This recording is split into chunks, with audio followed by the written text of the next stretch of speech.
मोदी राज में जम्मू कश्मीर ने रच दिया इतिहास।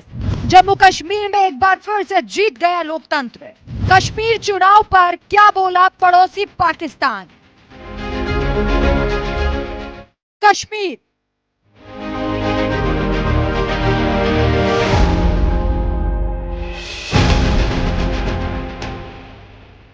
कोई इसे हिंदुस्तान का ताज कहता है तो कोई धरती का स्वर्ग, लेकिन पड़ोसी मुल्क पाकिस्तान रखता है गिद्ध की नजर, क्योंकि उसे भारत के आंतरिक मामले में दखल देने की गंदी आदत जो है। इसलिए हमारे कश्मीर के जिस हिस्से पर उसने जबरन कब्जा किया हुआ है वो कश्मीर यानी पीओके तो उससे संभलता नहीं है, भारत के आंतरिक मामलों में दखल जरूर देता है। यही वजह है कि जम्मू कश्मीर में जब लोकतांत्रिक तरीके से चुनाव हुए और 8 अक्टूबर को नतीजे आए तो इस पर भी पड़ोसी पाकिस्तान की मीडिया ने अपनी प्रतिक्रिया दी है।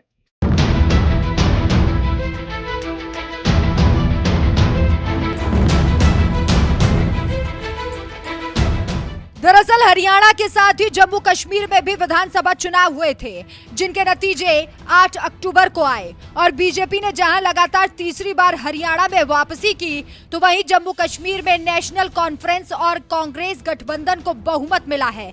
लेकिन पड़ोसी मुल्क पाकिस्तान की मीडिया में सबसे ज्यादा जम्मू कश्मीर के चुनाव को लेकर चर्चाएं हो रही हैं। पाकिस्तान की पत्रकार आरजू काजमी से एक बातचीत में पाक मूल के अमेरिकी साजिद तरार ने कहा कि कश्मीर में घाटी और जम्मू रीजन के नतीजों में फर्क है। घाटी में नेशनल कॉन्फ्रेंस तो जम्मू में भाजपा बढ़त पर रही है।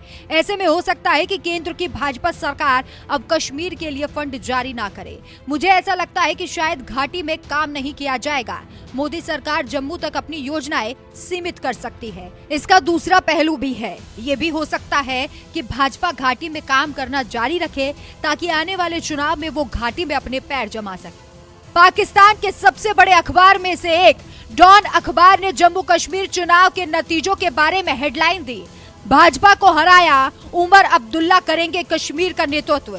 तो वहीं खबर में लिखा, उमर अब्दुल्ला दोबारा सत्ता संभालने जा रहे हैं क्योंकि उनकी पार्टी ने चुनाव में कुल सीटों में से लगभग आधी सीटें जीत ली। नेशनल कॉन्फ्रेंस ने 2014 के बाद के पहले चुनाव में जोरदार जीत हासिल की।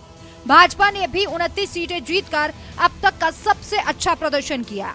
तो वहीं पाकिस्तान के एक बड़े न्यूज चैनल जियो टीवी ने जम्मू कश्मीर के चुनावी नतीजों पर कहा, 370 रद्द किए जाने के बाद कश्मीर को पहली सरकार मिलने जा रही है। चुनाव में नेशनल कॉन्फ्रेंस और कांग्रेस को जीत मिली है। इस चुनाव के बाद अब राज्य में चुने हुए प्रतिनिधि होंगे। बीते 10 साल से कश्मीर में राज्यपाल का शासन है। जबकि एक और टीवी चैनल समा टीवी ने अपनी रिपोर्ट में बताया कि कश्मीर में प्रधानमंत्री नरेंद्र मोदी की भारतीय जनता पार्टी को झटका लगा। कांग्रेस और नेशनल कॉन्फ्रेंस गठबंधन से चुनाव जीता है। पड़ोसी मुल्क पाकिस्तान में जम्मू कश्मीर के चुनावी नतीजों को लेकर कुछ इस तरह से चर्चा हो रही है। तो वहीं बात अगर चुनावी नतीजों की करें तो 90 सीटों वाले जम्मू कश्मीर में नेशनल कॉन्फ्रेंस और कांग्रेस गठबंधन को बहुमत मिला और वहीं बीजेपी को 29 सीटें मिली। यानी बीजेपी एक बार फिर से अकेले दम पर जम्मू कश्मीर की सत्ता हासिल करने से चूक गई। तो वहीं सूबे की कमान एक बार फिर अब्दुल्ला परिवार के पास चली गई। बहरहाल पाकिस्तान से आई इन प्रतिक्रियाओं को लेकर आपका क्या कहना है, हमें अपनी राय कमेंट कर जरूर बताएं। इसके साथ ही पीएम मोदी ने कश्मीर चुनाव को लेकर क्या कुछ कहा, आइए आपको सुनाते हैं। कांग्रेस भारत के समाज को कमजोर करके भारत में अराजकता फैलाकर देश को कमजोर करना चाहती है। इसलिए वो अलग अलग वर्गों को भड़का ही रहे हैं, लगातार आग लगाने की कोशिश कर रहे हैं। देश ने देखा कि कैसे किसानों को भड़काने का प्रयास हुए, लेकिन हरियाणा के किसानों ने उन्हें करारा जवाब दिया कि वो देश के साथ है, वो भाजपा के साथ है।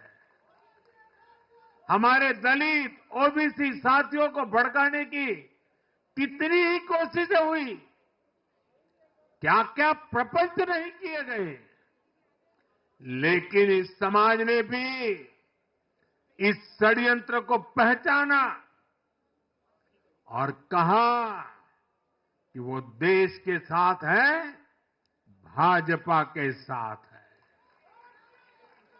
इन लोगों ने हमारी सेना को लेकर भी अपप्रचार किए, हमारे नौजवानों को भड़काया। इस साजिश को भी हरियाणा के नौजवानों ने नाकाम कर दिया। आज हरियाणा ने कांग्रेस को दो टूक संदेश दे दिया है। ये देश विरोधी पॉलिटिक्स नहीं चलेगी। हरियाणा की हर बिरादरी, हर परिवार ने एकजुट होकर वोट दिया, देशभक्ति से ओतप्रोत होकर वोट दिया। देशभक्तों को बांटने की साजिश को हरियाणा ने फेल कर दिया।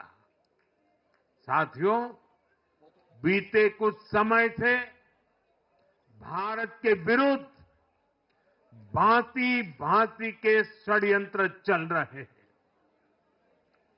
भारत के लोकतंत्र को, भारत के अर्थतंत्र को, भारत के सामाजिक ताने बाने को कमजोर करने के लिए भांति भांति की साजिशें हो रही है, अंतर्राष्ट्रीय साजिशें हो रही है।